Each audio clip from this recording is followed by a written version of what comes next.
Welcome back to the 7th grade Mustache. On today's episode, we'll be speaking about filtered knowledge. As a kid, I grew up with a house full of books, and my father took quite a good deal of pride in the books that he collected. Hell, we had 3 different types of encyclopedias. And so if he didn't know something or he didn't have an answer for a question that I would ask him, he'd be like, go look it up. And that mantra was repeated over and over and over. That was annoying. You're like, go look it up. But no, I'm asking you. Look it up. I'm like, all right, man, fine. And I would go look it up. And I would go look up all kinds of things. In fact, I became very good at finding not just information, but things, learning how to use skills of detection to take apart a series of events and figure out how things happen. There's certain books that you had to have in your household. Whenever they say black people weren't smart, that's so bullshit because, look at how many grandparents or older people had encyclopedias. They had old almanacs. They had a huge Webster's dictionary someplace. And that's because knowledge was always important to us. But check this out. So not just that, every black household had a Bible. Oh, yeah. But see, you got what people nowadays don't have are these old school Bibles. And these old Bibles were thick. And they said different shit. They weren't books, they were tomes. Okay? Hold on a second. They would have illustrations in there, man. And it would transport your imagination into ancient times. So it was less of a book of religion and more of a quasi-archaeological reenactment thing. It's a history book, yeah. It's a history book. Like literally, this is the history of your people. And, I get it. We were left out, yada, yada, yada, but it's still a history of stuff. And then what drives you crazy is, I get it, all these scientists that don't believe in God, which I don't like the word believe, but it's funny how they keep proving that these events took place. They keep showing that, hey, man, all the firstborn died in this African nation because of this. Like, there's modern events that mirror the events in the Bible. Oh yeah, it rained frogs that day. So whenever that shit happens, it just makes you like, okay, so if this is real, then why is God not real? Or whatever, So, but they keep proving that this shit happen. It's rained blood so many times. Different shit like. Okay, so but getting to knowledge filtration, there were the textbooks you would have at school. There were the books that were in your library. And there were books that you would get outside of school. Books that you would have to go to the bookstore and have them order, or you'd locate them through. We had this shop in the old market in downtown Omaha. It was called the Antiquarian. And it was a book store of just old ass books. Things that were arcane in nature. And I mean, listen, there were all types of books on Black history that my father had. And I learned these things that were not in the textbooks that I was being taught. And, I would always wonder, why aren't we learning these things in school? Why is it that I have to go and get this stuff outside of school? But it wasn't until later that I realized that the school systems, public school systems, even private school systems, their education curriculum was created by a group of wealthy people who wanted to carry on a certain narrative. And these are also was the money behind the Smithsonian. And for those of you creating workers, not thinkers. You don't want thinkers. You don't want. For those of you who are regular listeners to this program, you'll know that the Smithsonian, when it was developed in the United States, whenever they would go to indigenous territories or they would find archaeological sites, they would dig up the artifacts and then cover up any presence of anything that was there that was advanced or had any type of depth. Like, people literally think the Native Americans didn't have writing. People literally think the Native Americans didn't have books. People literally think the Native Americans didn't build anything. And we just came over here, they were riding horses naked and, they don't have agriculture because they're hunter-gatherers. Wait a minute, but then how do you explain corn? An actual plant that they cultivated for thousands of years. when you do the research, what you were taught does not add up. That's all I'm saying. But see, historical things that are taught in school, for example, being from Nebraska, you learn about Wounded Knee, the Yeah, last of the Indian wars. And you think, oh, it was just this tragedy and this and that. But you don't realize, most people don't even know that there was a bit of Masonic ritualistic magic that was done to basically smooth it over. no. It was done at that spot. They were to fight at Oh, that location, at that parallel, because it was to be a ceremony to basically put a capstone on the American experience. put a capstone onto the Native American power, on the Native American shamanistic, alchemical, etheric power in that area. And so by creating, That's crazy. yes, and so by creating this place where there was all this death, it became like it was Gettysburg before Gettysburg. And well, no, it was after Gettysburg, excuse me. So but this thing, what it was though, it became a depository of Native American misery. So if you create this huge hole in the ground, metaphorically, of sadness and misery, you create you disable the spirit of those people in that area. And so the term Wounded Knee is a lot deeper than most people realize, because if you have a bad knee, you can't support yourself fully.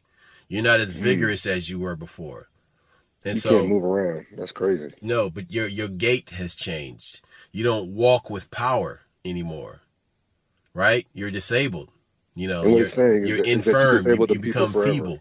And by You fuck these people up forever. creating this alchemical magic ritual that involves death, because we're talking about people who are part of a death cult, not them Indians. I'm talking about the Masons, a death cult that use that to basically, if you think of it as like building an invisible pyramid, it's an invisible pyramid of sadness and misery.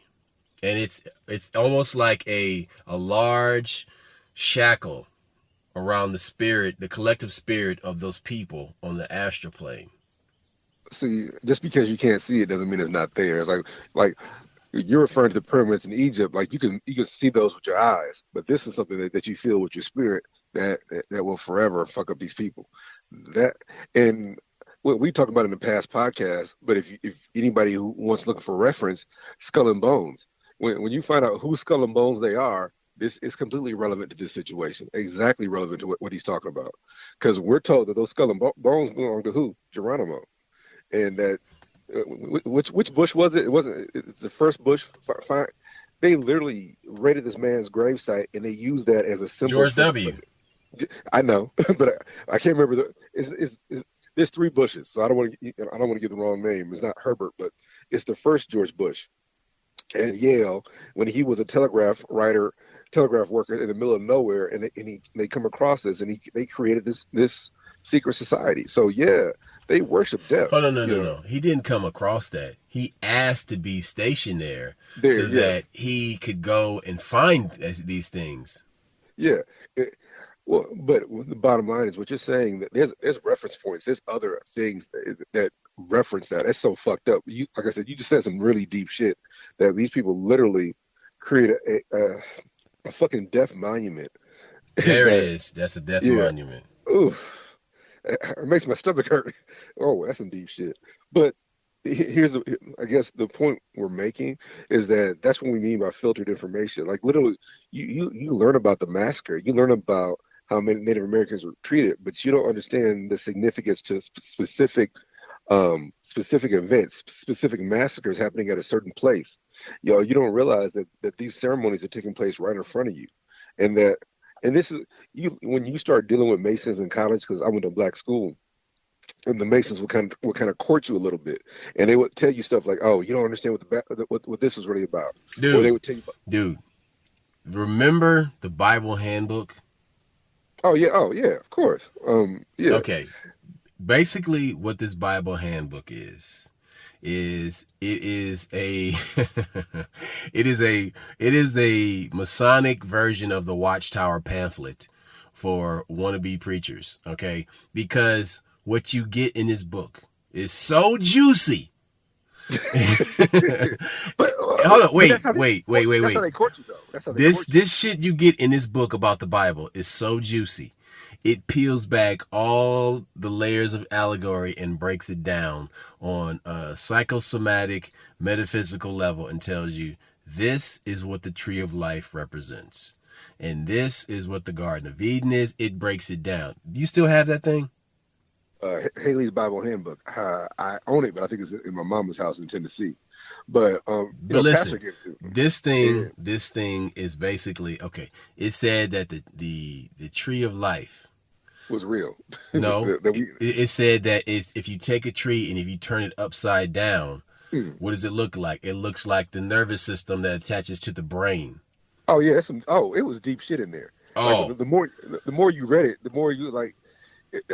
but this is filtered knowledge because this is meant to be kept away from people because this is how these organizations thrive is by controlling the information. Now, but it doesn't stop there because if you go back further in time, when in the first newspapers, all of the advances in science were covered by like regular newspapers. And this was before they trained reporters how to report on science. Not by saying, okay, you should talk about theories and you should talk about test tubes and this and that. No. Lab coats, no. They're saying, this is what you can talk about. Don't talk about that. So before the Wall Street Journal and the Los Angeles Times and, the DC newspaper, these newspapers, they would just print all kinds of stuff. It was just honest. It was just information, and you read it, and then you decided what was relevant and how you felt about it. And then the Carnegies and the Rockefellers and all And these people, and the Fords, they put the clamp on the information that was being disseminated through newspapers. I think that what people don't understand, the first time that I know of was Henry Ford when it came to the whole medical system.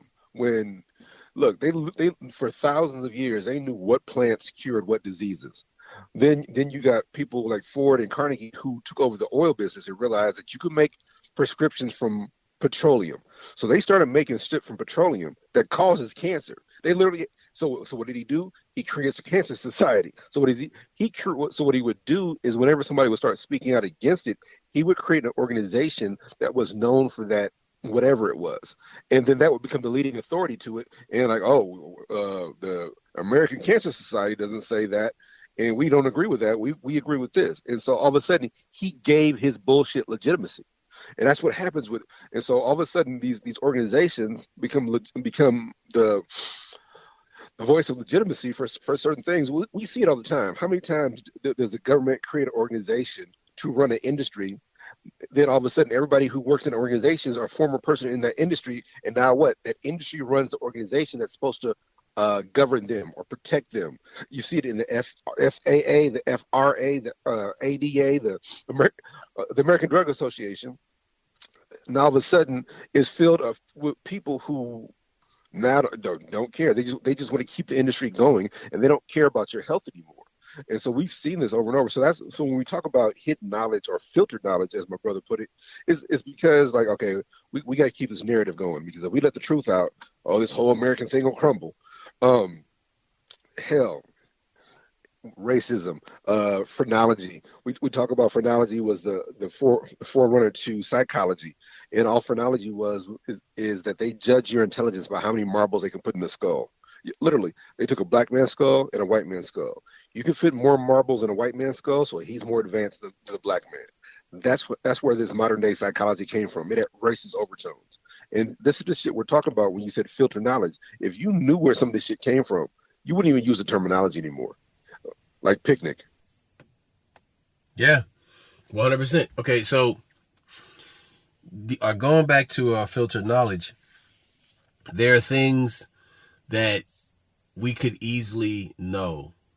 Okay, for the longest time, I've known that society has been growing at a retarded pace. And it's, On purpose. yeah. But I realized this as a kid, as we exited the 1980s, and the advancements in technology did not keep pace. The innovation did not keep pace with what was expected by the public. Yes, I do remember that commercial with Avery Brooks. Where are the flying cars? The It was 18, oh, no. Avery Brooks, the black actor. yeah, yeah. A man called Hawk, the one that used to always come down here for the Malcolm X Foundation. Yeah. He had a He commercial. would come to Omaha every year for the Malcolm X birthday. He Malcolm X Day literally Parade.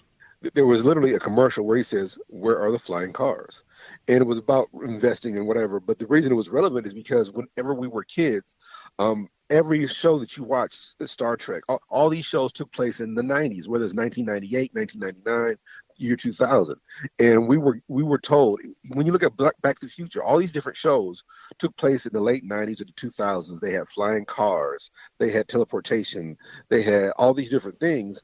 And when we Dude, get here in 1985, Back to the Future, or 1986, the second one, Back to the Future was talking about how in 2015 we would have flying cars. yes, And there would yes, be all these things. Now, of course, this is the realm of the imagination, but they were basing this on the on what technology of the was time. possible, considering a trajectory that was unimpeded by the military-industrial complex and oil barons. Here's something for those people that don't understand what we're talking about. In Back to the Future 2, there was a scene where there's a hoverboard, where there's a hovering skateboard. He rips the handles off and he rides that. That technology exists. They could there was a whole documentary on how they could have done that way back then, but they literally had child protection groups that said no, a hoverboard that uses the Earth's magnetic field would be a bad thing and kids would get hurt. So look it up. It was some kind of superconductor technology that uses the natural Gravitational fields, yes. and magnets. It used magnets. It didn't use gravity. It used magnets, and that was a real product that was shut down by some child organization. But this is what I'm telling you. Magnets have a gravitational field, man. Oh yeah, I dig it. I got you. They repulse them. I got you what you're saying. But the bottom line is that yes, that product already existed and could have been on the market, and because they said it was too dangerous, that they never furthered the technology. Now, it's just really frustrating. One of my favorite cartoons growing up, Thunder the Barbarian. It was it took place in like 1994 or whatever. And literally, you would watch this, and all of a sudden, you were afraid of 1994 coming because you had that number in the back of your head, like 1994 is when the moon changed orbit. So where's the technology? How come we're still, using oil? How come we're not using solar? How come our cars aren't floating around? What happened to the Jetsons? That's what we grew up on. Right, exactly. But okay. But look how long it took for us to get Dick Tracy watch phones. Oh, that's deep. that's deep. Something that fucking simple took. I mean, shit. Dick Tracy was in the 30s, the fucking 40s. I think it started in the 30s and 40s. Dude, it took 80 years, 80 fucking years to get that, and that's ridiculous. That's fucking ridiculous, man. Because the crazy part about it is, it could have been with if there was no obstruction, it could have been built within probably the 1950s. Once they had transistors that were technology that they got from a UFO crash in Roswell. Right. So then there's that. Then there's like, okay, wait a minute. So after this Roswell crash in 1947, all of a sudden we go from vacuum tubes to transistors like that. Overnight, this happens. The only reason I ever argue that is because that black lady, it was a sister that owns most of those patents for cell phone stuff, for the miniaturization and that cell phone technology, is a black lady. So that tells you that also we should have had this shit a long time ago. That's all I'm saying. That look at Amir Gwale. He's the brother that did the quantum bits for the internet. Dr. Dean, the one who owns all the patents, owns a lot of the patents, not all of them, for the personal computer. Black folks, I think, I'm sorry that a lot of the stuff that got suppressed is because we would have been the ones at the forefront of a lot of this shit. A lot of this shit got watered down. That's all I'm saying. But when you look at the modern technology, all the shit we use now, remember the old girl with the caller ID? It was a sister that invented all the technology for the caller ID. A lot of the shit that we have now was invented by black folks. That it would have put us in a much better position. So I think a lot of that is still racial in its what's the word I'm looking for? In its execution. So okay, there's another thing that you have to consider also when it comes to your own body. And it's the idea that we give this agency, we give our power away to physicians, when much of the things that ails us, we can heal ourselves before they become chronic problems. Many of the health problems that you have, short-term or long-term, are related to your gut health. Your gut, your intestines feeds your blood. So if you have dirty blood, then if you have poison in your gut that's poisoning your blood, then all the tissue, the connective tissue that's being fed by that blood will become poison. And so the tissue begins to deteriorate. You always hear people like Dr. Sebi or even these like natural dudes. They say your gut is your second brain. Like literally, your gut has so much to do with your conscience and how you feel and how you respond. And just like literally, I don't want to say how smart you are, but your ability to process information has a lot to do with your diet. Okay, there's that, but then there's also the fact that this gut bacteria can basically create long-term problems like Parkinson's and nervous issues like Parkinson's, and then cognitive decline that's related to Alzheimer's.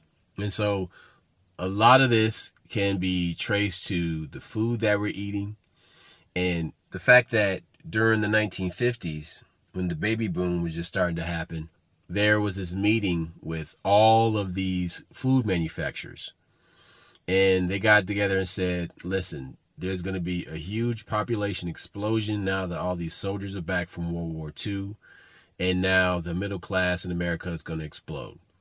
So we want to find a way to focus less on nutrition and more on convenience. And so that's how you get things like the TV dinner. Cheetos, bullshit like that left over. And potato chips. And all these types of things, candy, chocolate bars and all these things that, are really trash for your body. Don't get me wrong. All these things I'm talking about are fucking delicious, except for TV dinners. But I think the deepest thing that you're saying is many of these things are like delicacies. They should be eaten once a month or twice a year. They shouldn't be eaten every day. Right. And after World War II, we became this.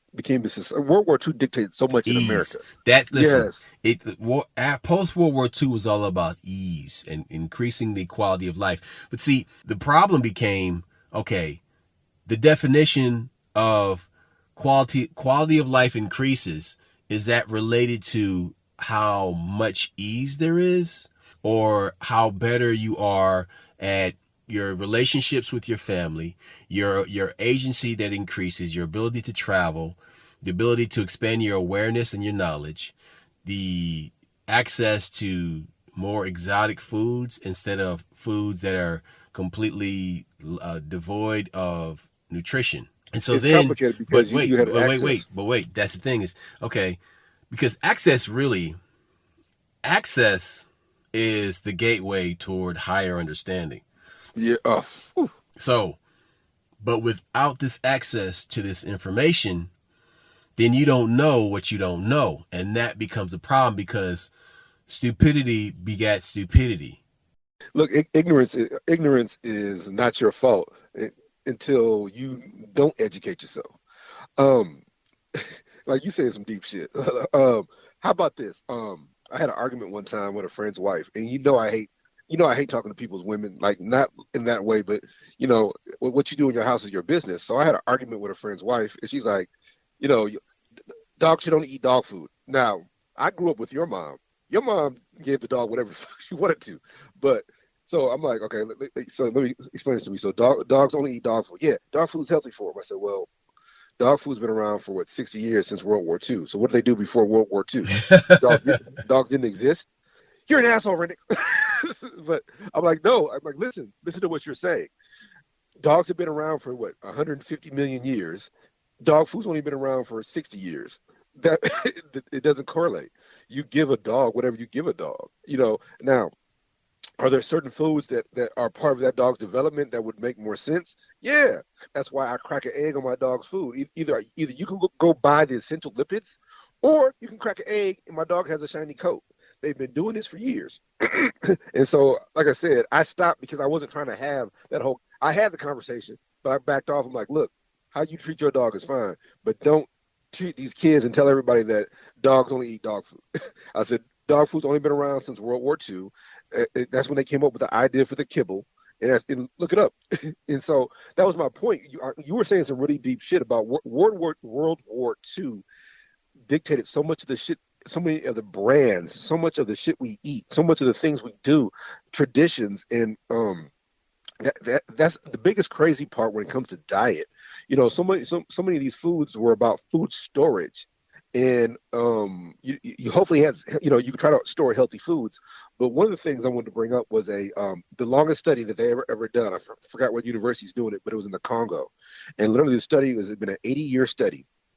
It's probably longer now, 90 years, but at the time when I read the article, it was 80-year study that it showed the development of people during the dry season and the development during the people during the rainy season. So during the rainy season in Africa, you got vegetables and fruits and shit, right?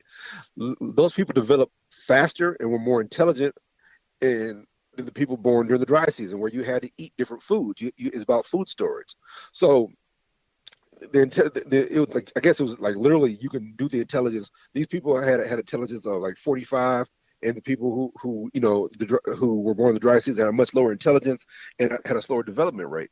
And so it's proven that it's basically what it's saying is the more vegetables and fruits you eat, your brain develops faster and you tend to be smarter. It's just that simple. Then of course, as those people got older, they were exposed to vegetables and everything else balanced out. But it shows that was such a big deal. Like I said, this study's been going on for like 80, 90 years in the Congo, and it talks about that. So I think what I'm saying is that food storage is such a big part of our culture that we don't recognize it, and we eat certain foods thinking that it's healthy when it was just more about convenience and availability of food. Like, okay, it's the wintertime, you have to eat like this, and that's a big part of that European diet.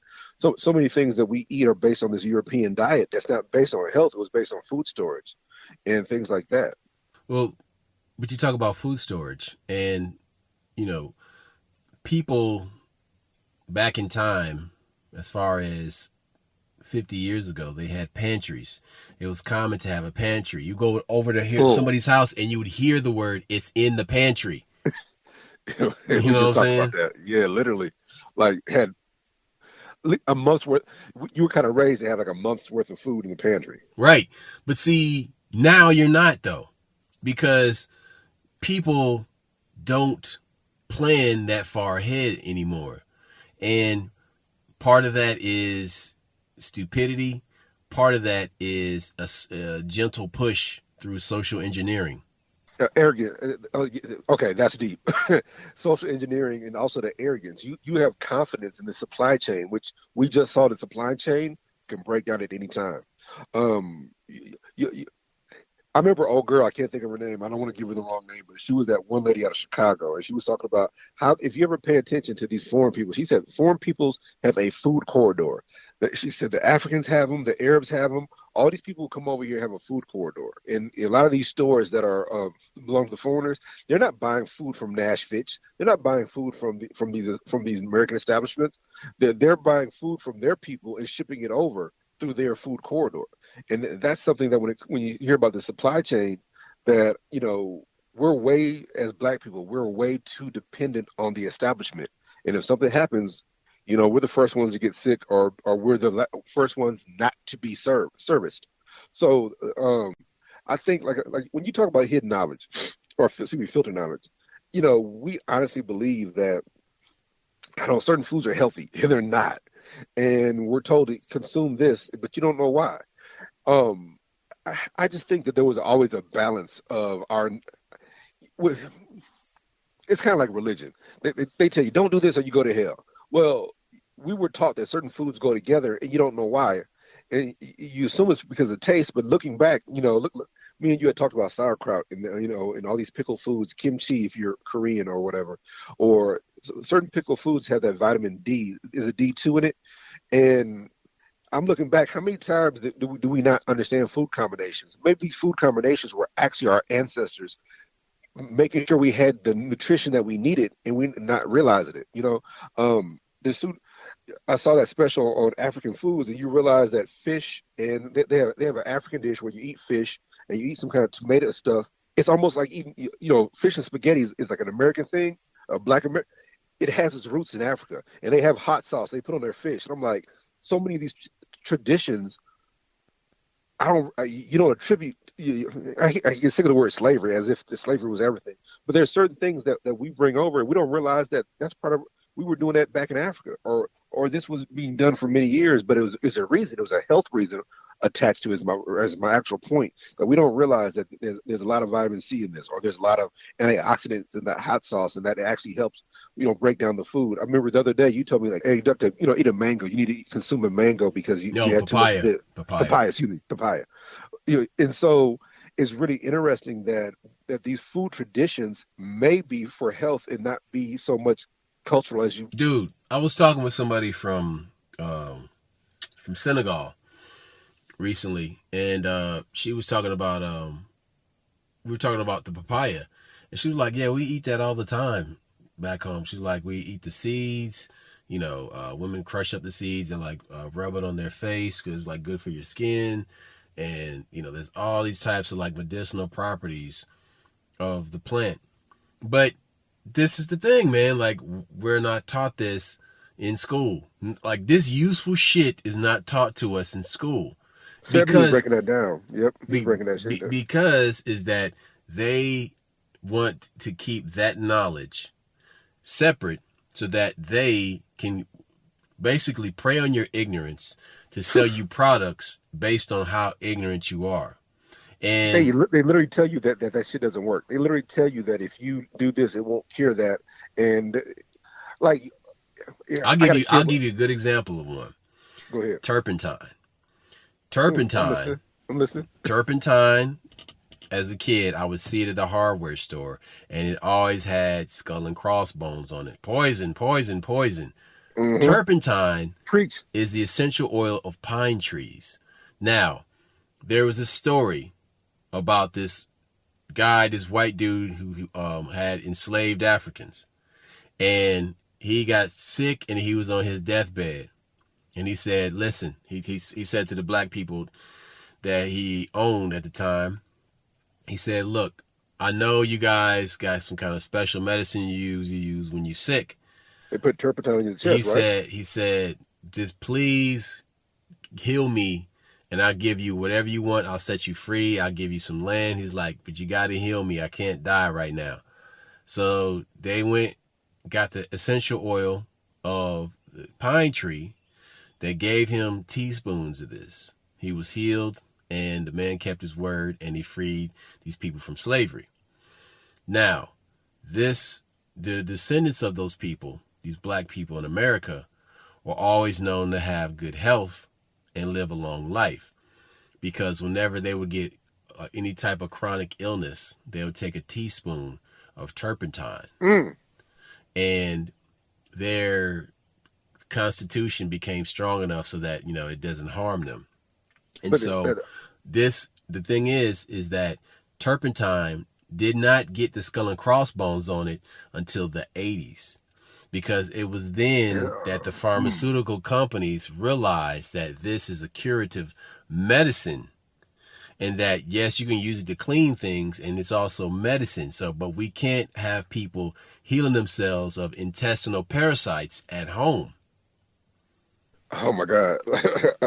That's some deep shit. See, that's what's so crazy, is that they control the narrative so much that if you even mention, like, okay, like I said, one of my daughters has diabetes, and I'll be arguing with the mom and shit, and I'm like, look, that's not a good idea. Why don't you try this? They have European stuff. They Nope, have some Asian. nope. She is so brainwashed. It's not the brainwashing. It's the fear. It's not just that. It's the fear that if you give your kid the wrong thing, Okay, you'll damage but them. this is the thing. What you're giving her does not have chronic side effects that will kill that person. The worst thing that can happen is that kid will be like, well, it didn't do anything, or I'm sleepy, I'm gonna go take a nap. Because guess what happens when you go to sleep? They don't fucking tell you. Your body resets itself. Oh my god! Look, what? No. If you have a migraine, okay, and you're not like me, somebody that can go and like meditate and move the energy. Okay, cool. Or you don't want to give that a shot.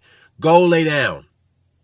Go lay down in a dark room. Turn off all the sound. Go the back TV, to your gut. You said some deep down. shit earlier. So much of the shit that migraines are based on your gut. Like I get migraines, and it's diet. It's the so food much of it that you eat. Yes, and so first things first. When you first get a headache, the first thing you need to do is drink a large glass of water. Bingo. Sometimes it's so much salt in your gut from what you just ate. If you eat something that's too salty, you got to dissipate that. You got to break that shit down. And salty ain't always flavor. Salty is sodium. So if you eat something high in sodium, that will fuck with you. But wait. There's different kinds of sodium. There's sodium that has mineral content that is actually good for you. It'll keep you from cramping. And then there's the other type of sodium that will give you high blood pressure. Now, people, again, so much of that sodium is for flavor, and some of it is food storage.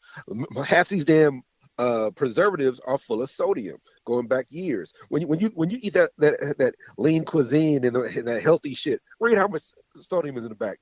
5,000 grams. So you don't realize that, they're making you sick on purpose.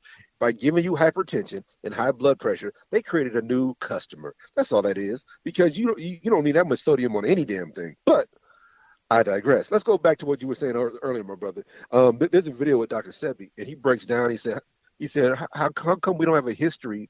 We teach you history of all these kings and these queens and these wars, but we don't teach you the history of food. We don't teach you the history of nutrition.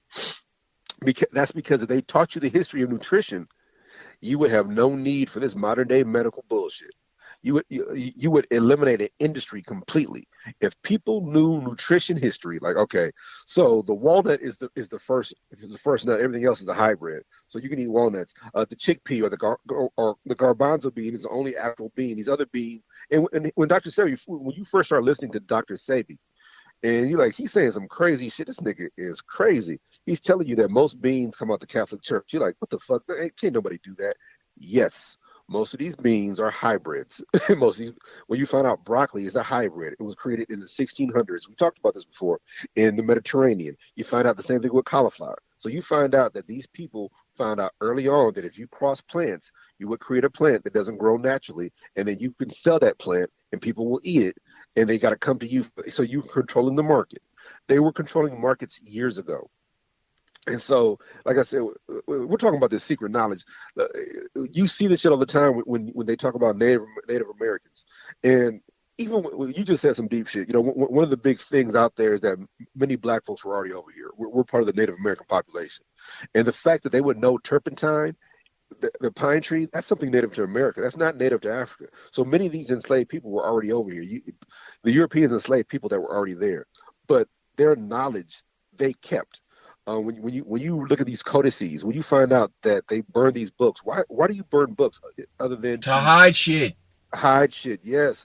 So many of these motherfucking cures already existed amongst our people, the native people to this continent, these two continents, North and South America, and the native people to Africa. We already had the cures for all this shit.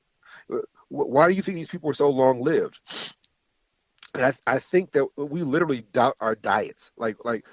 The reason they have medicine is for people who like. I lack discipline. I'm not talking shit about anybody else. I'm talking about myself. I'm a man. I can say it. The reason you have these medicines is because people lack discipline. Because all you gotta do is change your diet for a month, fast for a month, change your diet for 3 weeks, and your ass will be cured. and then you can go on about your business and start eating whatever the fuck you want, and then later on. But we lack the ability to do that. We lack the desire to do that. Instead, I'd rather take a pill and not have to worry about it. And that's it. That pill is a placebo, my nigga. That's a confidence thing. And me and you had this deep conversation many podcasts ago. When you literally have a plant, and that plant can use to cure something, they can isolate what's in that plant. Then why the hell does that same drug have a side effect? Because the side effects are on purpose. Side effects are not by accident. Side effects are to make you come back to the doctor. The side effects are to sell this product. And like I said, this is capitalism at its worst. People don't like capitalism. This is the problem. We'll sell you anything, but we're selling you a dream. We're not selling you a cure. Selling you a dream, not a cure. And then you turn on the television, or you going around town, you see, all over bus stops and bus wraps, and you see this advertisement for the Susan G. Komen Cancer Foundation. I'm like, wait a minute. How long has the AMA been around, the American Medical Association? You're telling me with all this shit they have figured out in society and science that they can't cure cancer? They can't get rid of that? The word cure. They don't use the word cure anymore. They use the word treatment. What the fuck? Because a treatment is something that's ongoing and they can make money on it. A cure, you don't make no money on a cure, do you? They don't use that word cure anymore. But that's the thing, though. Like, for people who've been listening to what we're talking about, read between the lines. And that's really what this episode is about, is reading between the lines, because you have to do that to glean useful information, to eke out the truth nuggets that are buried inside of the misinformation that everybody's being given. And so a lot of that is, intentional. And see, the messed up part is like, okay, you have to, this discernment though, that we're talking about now, is something you develop. Discernment, you're not born with discernment. Now, a person can be skeptical, that's fine. But skepticism is not discernment. Skepticism is just like, I don't trust shit none of y'all saying. Discernment. It don't sound right. I don't know what it is, but it'll sound right. Discernment is the force.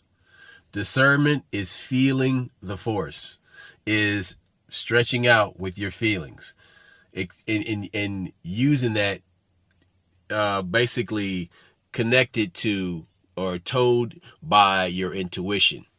Touching shit you can't see, you know what I'm saying? Like literally, like okay, yeah. Well, and when we say that, we're not talking about cut off the lights and walk around the room and just grab stuff. No, like literally earlier in the podcast we were talking about. You said wounded knee. That's some shit that you could feel. Like I fucked you up with that one, didn't I?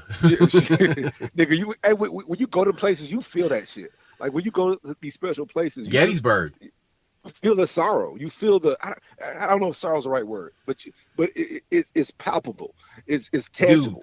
Dude, Baltimore, Maryland, was a breeding ground for slaves, and some of it was incestuous. So we talked about this, yes. Right. So what you have to understand is there is such negative psychic residue in the city of Baltimore.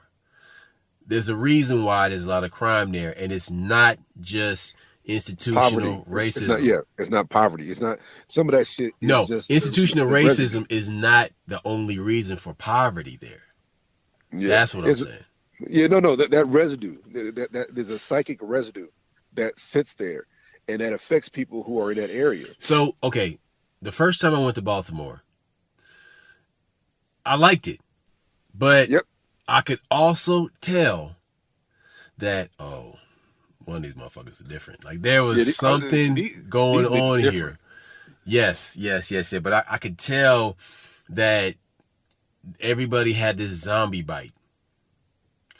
And it was because it was, okay, this is what I would say. Everybody was radioactive.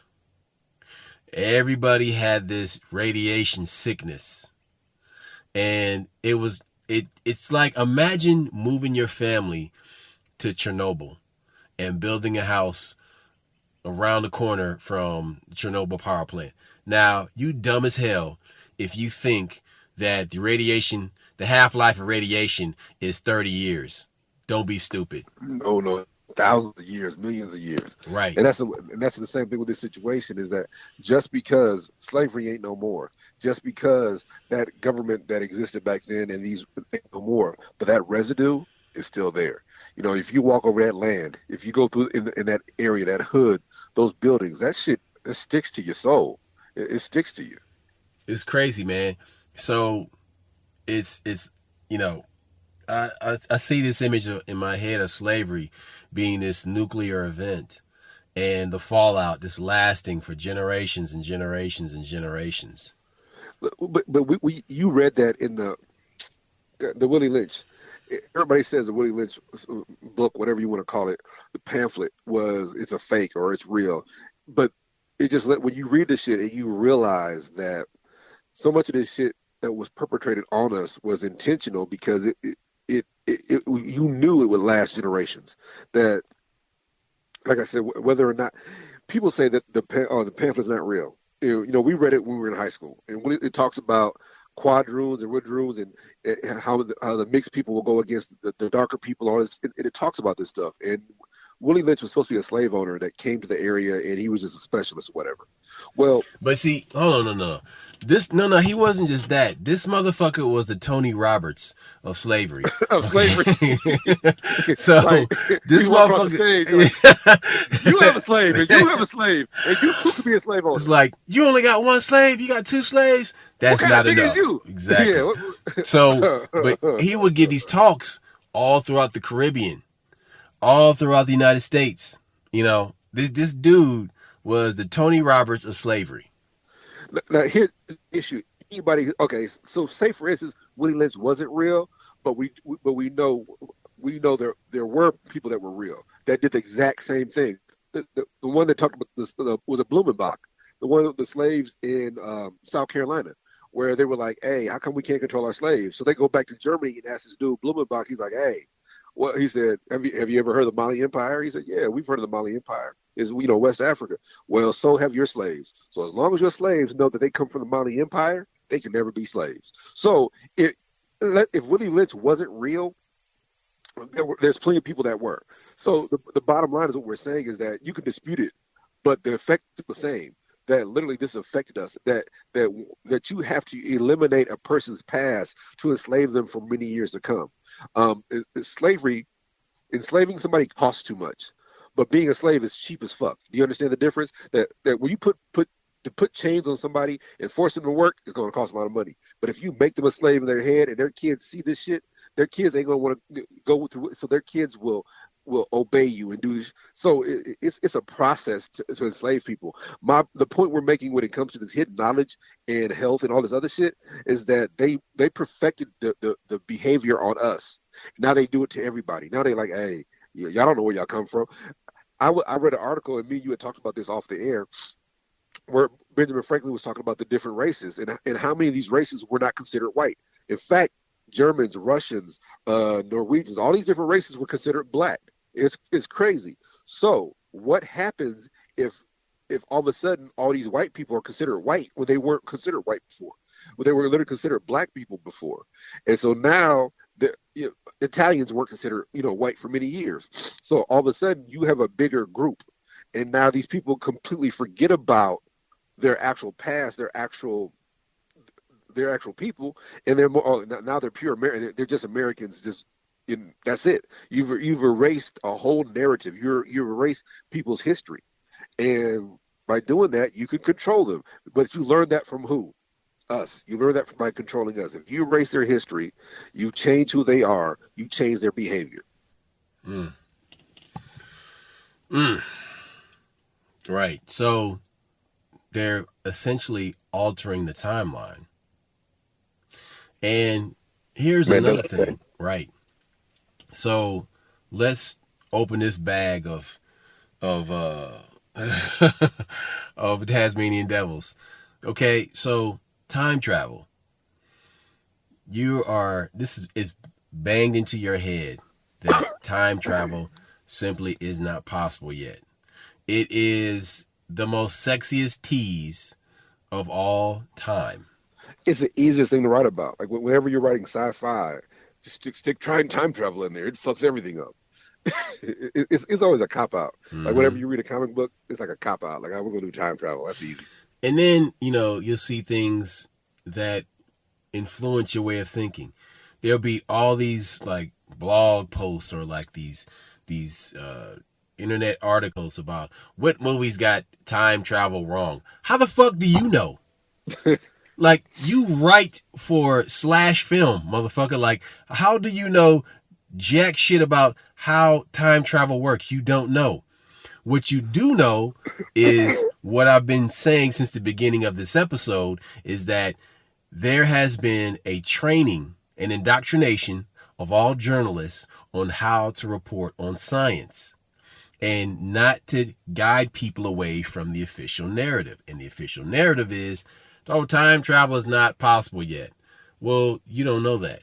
It's probably been done before many times. You probably got like some Jean-Claude Van Damme time cop motherfucker running around, to get these time deviants and shit. Deviants. But look, the crazy part is when people say things like time travel isn't possible until the first time machine is created. Well, I time travel all the time. Yeah. So Watch is a time machine. no, the crazy part is I'll be on some butterfly effect type shit. And I can look at something and I'm back in 1989, you know what I'm saying? Or I'm back in 1994. See, I was hoping you wouldn't go here. Look, here's the deal. So we always hear stories about the Bermuda Triangle and time and misplaced time and shit like that. And now, I ain't going to do no alien abduction shit where motherfuckers getting fucked in the butt. We're not going there. But here's where we're going. Look, if time travel takes a lot of energy, what's the biggest energy creator in the world? The world itself. Look at the Egyptians used, if you pay attention, the Egyptians and these native people and these older cultures used the earth itself as a power source. So it's already said, well, the pyramids were obviously some sort of battery or some shit, because they literally had marble on the outside and they had gold at the top. So literally that when the water goes through there, it creates static, and it was like a battery. So what did you need that for? If it wasn't for opening a portal, if it wasn't for opening, whether it's a time portal or a portal to another dimension, but where else would you find the energy to do that shit other than a nuclear reactor? In which we found nuclear reactors in the past. Here's the thing, though. What are the pyramids made of? Oh shit, they made a rock. What kind of rock? Limestone. Limestone, yeah. What is limestone composed of? Quartz, crystal. That shit saves. Yeah, that shit is that's like a clock. That's some shit. It's a lot of shit. No, man, it's a huge computer. It's a huge chip. It's a huge computer chip. It can store data. It can transmit data. It can harness and focus energy. Okay, here's the crazy part. You just said some deep shit. Wait. Park that for a second, because a gun. Look at the way a gun works, right? There's potential. It's made of potential energy. Right. Until you pull that trigger, and then it becomes kinetic. Right. Yeah. So then what happens is that there is a mechanism at play that moves the bullet from the battery, or excuse me, from the clip into the battery. You know what I'm saying? Into the chamber. And you pull the trigger, and then it moves. It becomes kinetic energy, and it moves. So that pyramid stores information, but people think, okay, well, is the earth connected to the pyramids? Yes. Yeah. Oh, yeah. That's because the pyramid is made of all the elements in the earth, including water. Because the pyramid is actually water, but it is petrified water. Because these crystals are petrified water. And crystals store and transmit data. Now check this out. If you follow the corners of the Great Pyramid, they go to other monuments around the world. Yeah, they show that shit. They showed the when you look at the pyramids of Giza from the sky, it looks like a circuit board. They broke that. Check it out. So Now, yeah, the points that lead off of the corners of the pyramid, the four corners of the pyramid, are ley lines. mm, Now, a ley line is a continuation of a geological feature in the Earth's landscape. And what happens is that when you have these repeatable features throughout the landscape, that's like a musical note. That's like a circulatory function in a body. That is like a computer circuit. the Okay. Earth is living with energy, and that energy flows. It flows a certain way. Right. But the language that the Earth communicates to the rest of nature is through geometry. Now, through geometry is how the Earth speaks to nature. The way we decode geometry, geometry is through mathematics. That's what Tesla was saying. Remember, he said 3, 6, and 9. If you can do 3, 6, and 9, you can open it. You can do anything. Or is it 3? Is it 3, It's 6, 3, 6, and 9? Yeah. Okay. I don't want to mess it up. But yeah, that's because that's the key to unlocking all this shit. So when you got a guy like Tesla, who was on that, who was a gypsy and a scientist and was on that other shit, this is how he got there. You know, alternating current, the shit you use today to plug in your TV. Wait. Go back to the body. Omega fatty acids 3, 6, and 9. No, yes. They are lubrication for the joints. They prevent cancer cells. They allow for smoother functions for cellular activity. 3, 6, and 9. That pattern is all over the place. It's just some deep shit. All we're saying is, here's the deal. You think it's pretty remarkable for your cell phone or your iWatch or your car to have these little bitty circuits, right? And their function is pretty amazing. But how amazing is it when you got a pyramid the size that was the tallest building in the world for many years? You're doing the exact same thing on a major level. We're thinking about shrinking shit. They did the shit on a major level. They were communicating and using energy from the entire world. So all I'm saying is that if the pyramids are a battery or a supercomputer right there, what were they opening? What were they doing with it? What were they using it for? And so so the idea of time travel only being here, the idea that. But why is the king's chamber empty? Because it's not a fucking tomb. Bingo. And they got those. Bingo. They got those 5 big ass 70-ton granite things that stack up. That shit is a fucking battery. It's a battery, brother. So then, also consider the pyramid as a pulse cannon that can fire things across the universe. So then, the gold cap was supposed to go into the sky. It sent a signal up there. Literally, the capstone was made of pure gold, y'all. Just so y'all know. Right. But if you want to move, everybody gets the breadcrumbs, but nobody follows them to where they lose the trail. They eat the bread. So you're supposed to follow them. Don't eat them. If consciousness requires energy and time travel requires energy, massive energy, as they put it. So consider the pyramid as a time machine, but the vessel, the animus, the power behind it is actually human consciousness. But see, here's the thing. You got the flux capacitor in your ball sack. This is what I'm saying. The sexual energy that created your life is nuclear. And so you have these nuclear explosions happening in your body all the time. Sexual energy, when you take that and you recycle this energy 360 degrees round and round and round throughout your body, not 7 chakras, but 13 in a circle through Taoist Chinese alchemy. You recycle that sexual energy, and then what happens is your awareness grows and things start to happen to you and your consciousness expands. And so then what happens is these gifts that you're given that have been transmitted through DNA, okay? You get these gifts, and this quote unquote trash DNA.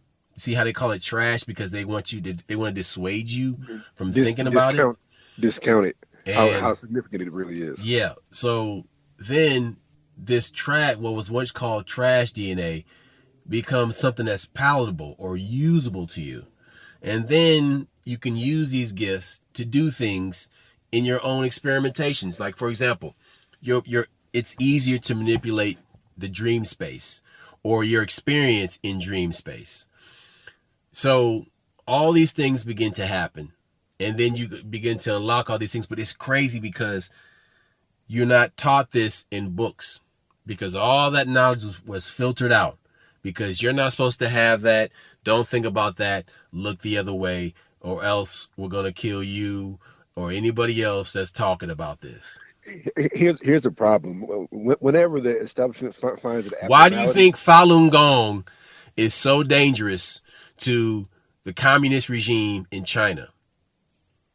They are killing these people because they fear it, because they don't understand it, and they think that, okay, these people can use this Chinese alchemy to basically just like teleport into our rooms and kill us while we're sleeping.